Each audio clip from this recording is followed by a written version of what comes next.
Assalamualaikum warahmatullahi wabarakatuh. Selamat datang di channel Alessa Alsameisea, tempat di mana cerita-cerita kehidupan disampaikan bukan sekadar untuk didengar, tapi untuk direnungkan.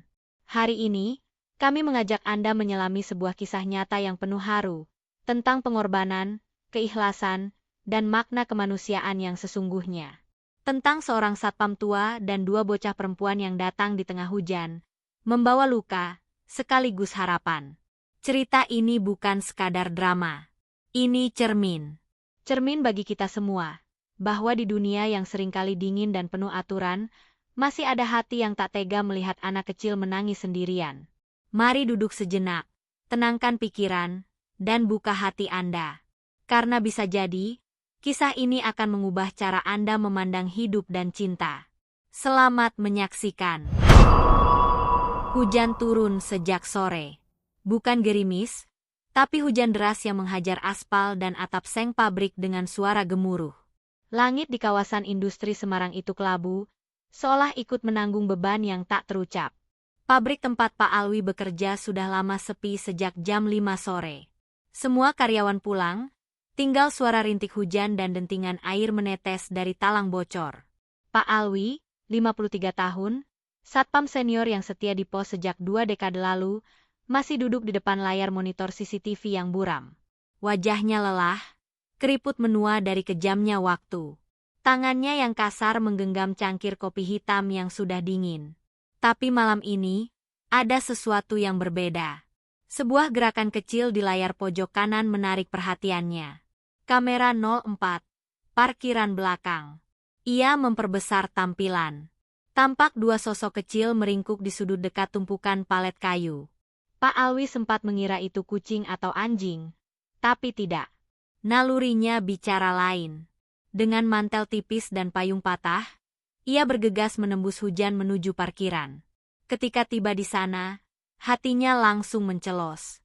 Dua anak perempuan, basah kuyup, yang besar kira-kira umur 12 tahun, memeluk adiknya yang mungil dan tampak menggigil hebat. Wajahnya pucat, matanya merah, tapi tak menangis. Mereka hanya diam, seolah sudah terbiasa dengan dingin dan takut. Ya Allah! Desah Pak Alwi pelan. Ia jongkok, mencoba menyapa dengan suara selembut mungkin. Nak, kalian siapa? Kenapa ada di sini? Anak yang lebih besar menatap Pak Alwi. Di matanya tak ada permintaan tolong. Hanya kelelahan, ketakutan, dan kepasrahan. Saya Ratih, ini adik saya, Rina. Kami cuma numpang berteduh. Pak, kami nggak mau nyusahin. Orang tua kalian di mana? Ratih menunduk. Mulutnya gemetar menjawab. Ibu sudah meninggal 5 hari lalu. Kami nggak tahu harus kemana. Dulu, ibu pernah kerja di pabrik ini. Katanya orang-orang di sini baik. Pak Alwi tertegun. Napasnya tercekat. Ia memandang tubuh kecil Rina yang memeluk boneka kain usang. Kaki mungilnya tak bersandal. Lututnya berdarah kecil, mungkin terjatuh dalam perjalanan. Pak Alwi menatap langit sebentar. Hujan terus turun. Seakan langit pun sedang berkabung. Tanpa pikir panjang, ia melepas jaketnya dan membungkus tubuh Rina. Ia menggandeng mereka berdua menuju pos satpam, meskipun ia tahu jelas bahwa ini bisa berakibat fatal untuk pekerjaannya. Di dalam pos kecil, ia menyalakan kipas penghangat tua, membasuh luka kecil di kaki Rina dengan air hangat, dan memberi mereka biskuit sisa persediaan malam. Ratih terus menolak, malu, segan, takut. Tapi Pak Alwi hanya berkata, kalian bukan nyusahin, nak. Kalian sedang bertahan hidup. Dan hari ini, Bapak yang jaga. Malam itu, pos satpam berubah menjadi tempat pengungsian kecil. Rina akhirnya tertidur di bangku panjang, berselimutkan jaket satpam yang bau keringat. Ratih tak tidur. Ia duduk memandangi hujan dari balik kaca. Matanya kosong, tubuhnya gemetar. Tapi ia tetap diam. Diam yang mengiris hati. Pak Alwi duduk di sampingnya. Diam juga. Tak tahu harus berkata apa. Hanya satu hal yang ia tahu. Malam itu, dua nyawa kecil tak punya siapa-siapa. Tapi setidaknya mereka punya tempat untuk berteduh. Dan di luar sana, hujan terus turun. Seolah dunia ikut menangis diam-diam. Pagi di kawasan pabrik biasanya dimulai dengan deru mesin dan langkah tergesa para karyawan. Tapi pagi ini, suasananya terasa lebih dingin dari biasanya. Sisa hujan semalam masih membekas di jalanan. Kabut tipis menggantung di udara. Di pos satpam yang kecil, dua tubuh mungil masih tertidur lelap, Ratih dan Rina. Ratih bersandar di sudut bangku, sementara adiknya masih memeluk boneka lusuh dengan jari-jari kecil yang dingin. Pak Alwi baru selesai salat subuh di sudut ruangan ketika langkah berat terdengar mendekat. Pintu diketuk keras. Pak Alwi, buka. Ini saya, Pak Sugiarto. Pak Alwi membuka pintu. Di hadapannya berdiri Pak Sugiarto, kepala bagian keamanan pabrik, dengan wajah masam, diapit dua staf HRD.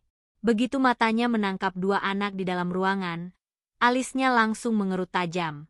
Apa ini, Pak Alwi? Siapa mereka?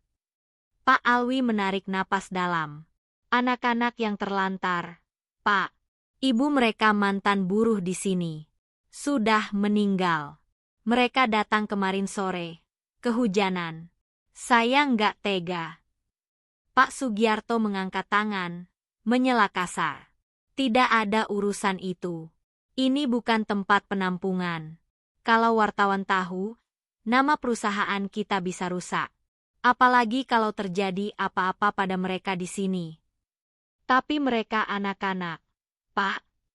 Jawab Pak Alwi pelan, nyaris memohon. Salah satu staf HRD menimpali dengan nada kaku. Kalau tidak ada data identitas atau wali resmi, kita harus lapor ke dinas sosial. Biarkan mereka tangani. Ratih yang mendengar itu mulai bangun. Matanya membelalak.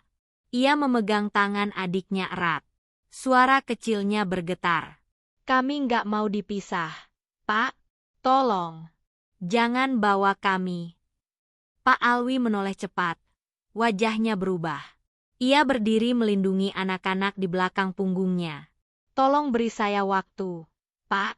1-2 hari saja.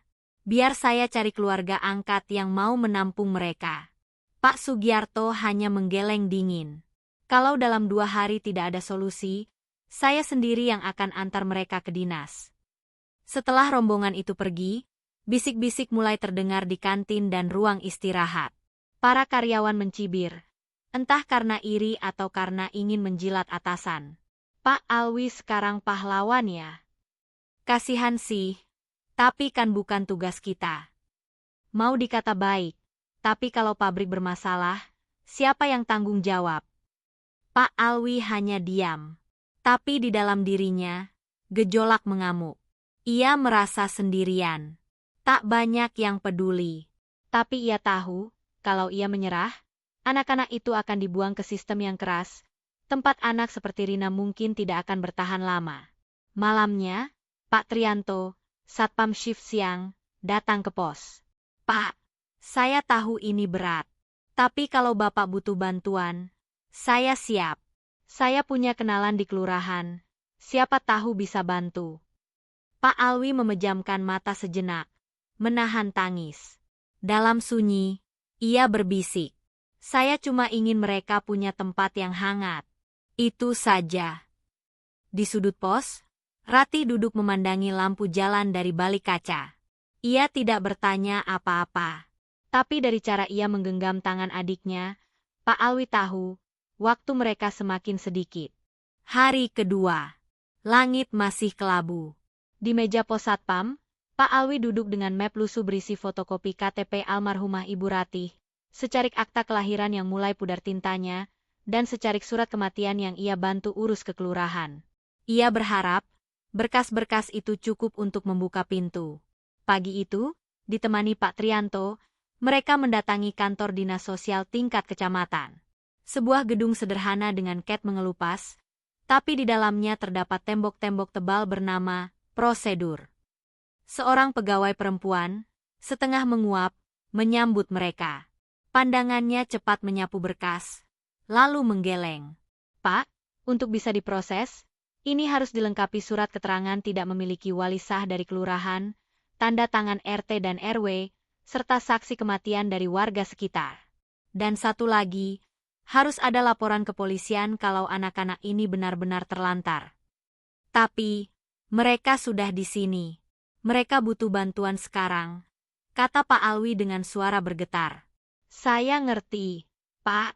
Tapi kami harus ikuti aturan. Banyak kasus penyalahgunaan anak di luar sana. Kami juga harus hati-hati. Pak Alwi mengepalkan tangannya. Bukan karena marah, tapi karena frustrasi. Ia tahu mereka hanya menjalankan sistem. Tapi sistem ini tidak punya hati. Mereka pulang sore hari itu dengan langkah berat. Di pos Satpam, Ratih menyambut mereka sambil menggendong Rina yang baru saja tidur. Matanya penuh harap. Pak, kita bisa tetap di sini, kan? Pak Alwi hanya mengangguk lemah. Ia tak sanggup berkata jujur. Malamnya, ia duduk sendiri di bangku luar. Hujan kembali turun.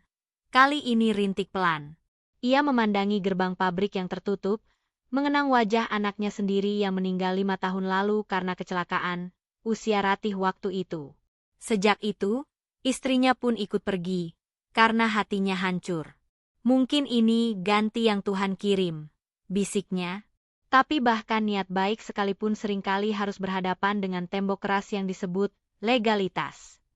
Besoknya, Pak Sugiarto kembali datang. Kali ini lebih tegas.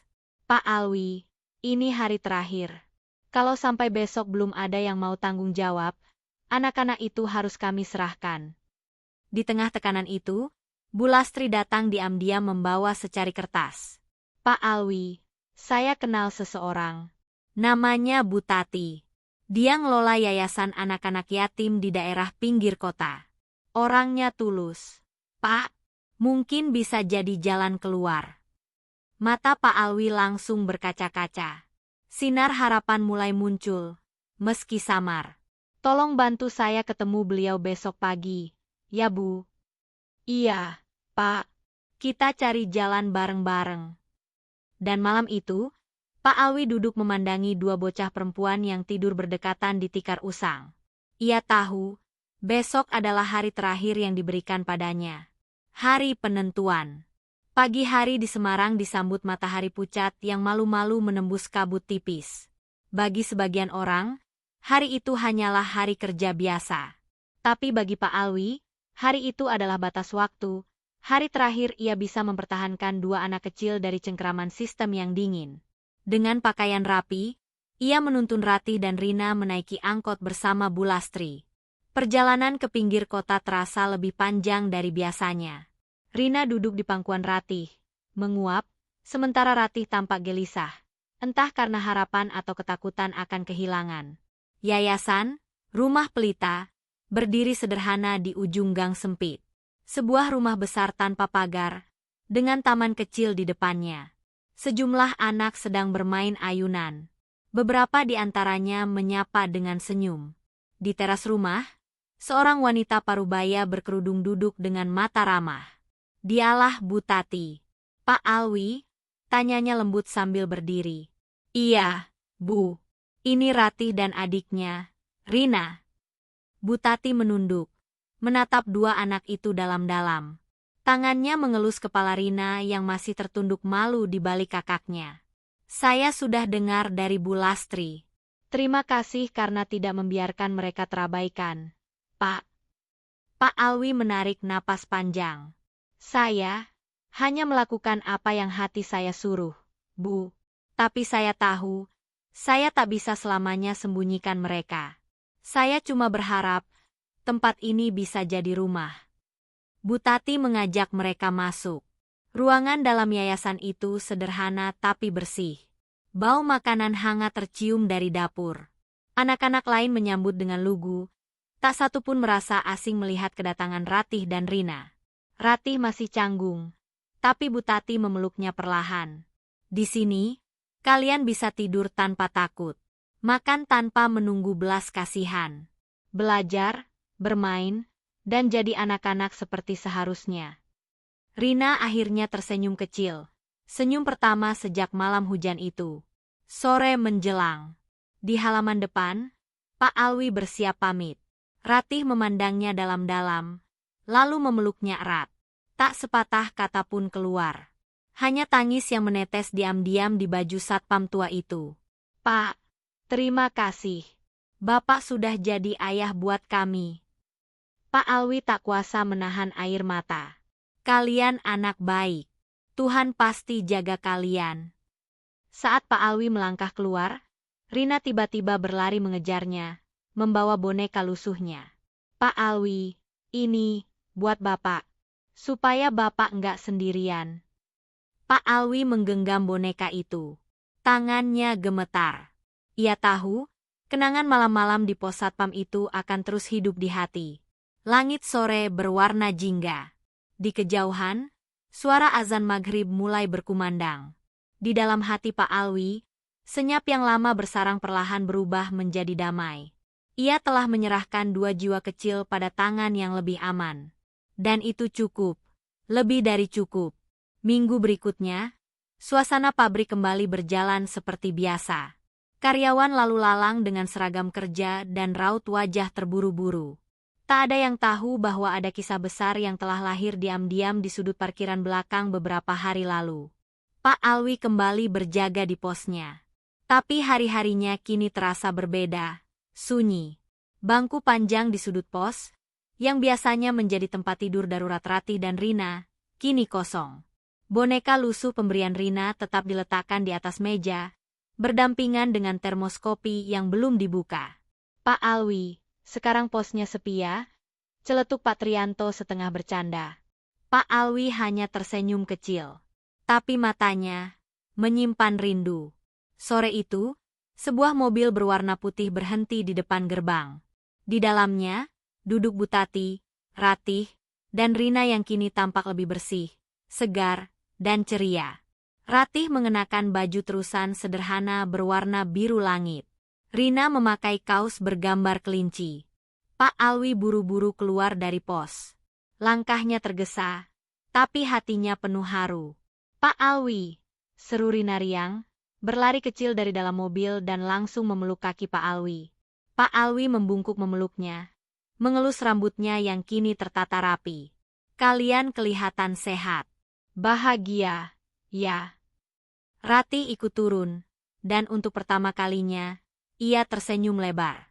Butati bilang, "Minggu depan ada keluarga yang ingin kenal sama kami. Tapi kami minta mampir ke sini dulu.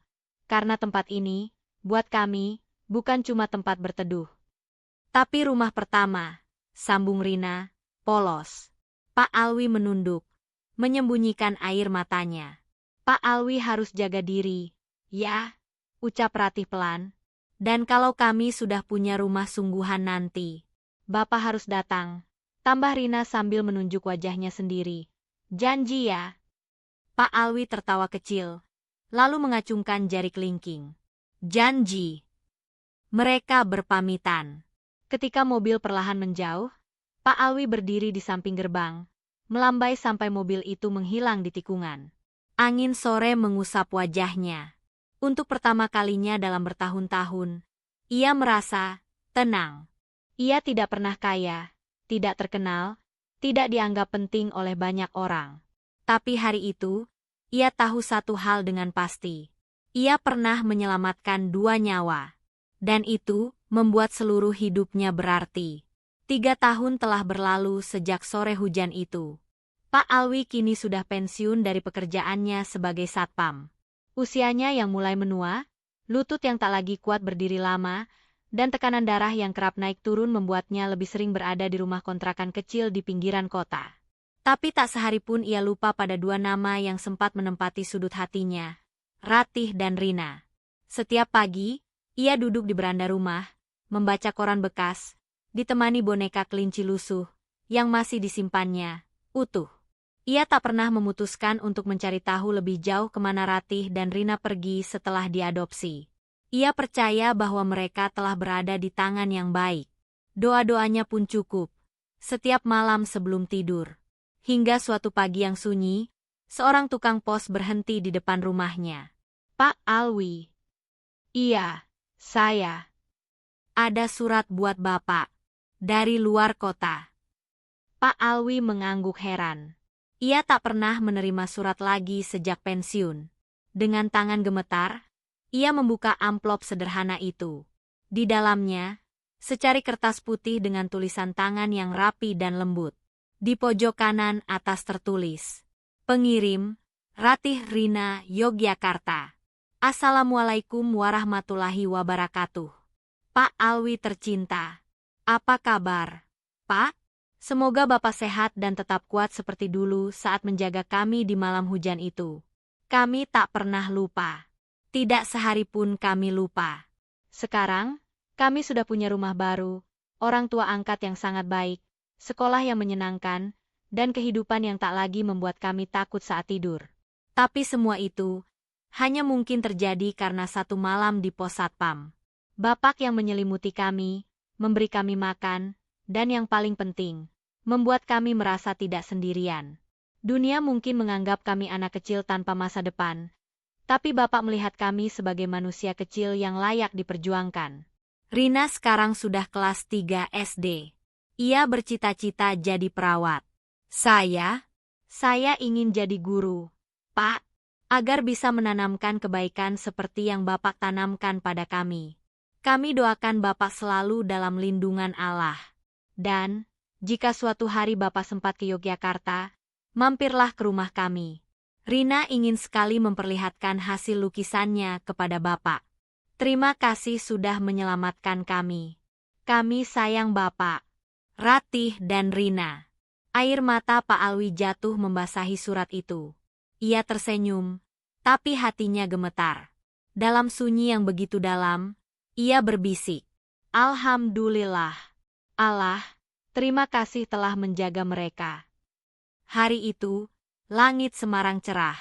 Dan di beranda rumah tua, seorang pria tua duduk dengan damai, membuktikan bahwa kadang, untuk jadi pahlawan, tak perlu pangkat, cukup hati yang tak tega membiarkan anak kecil menggigil sendirian dalam hujan. Terima kasih sudah menonton video ini.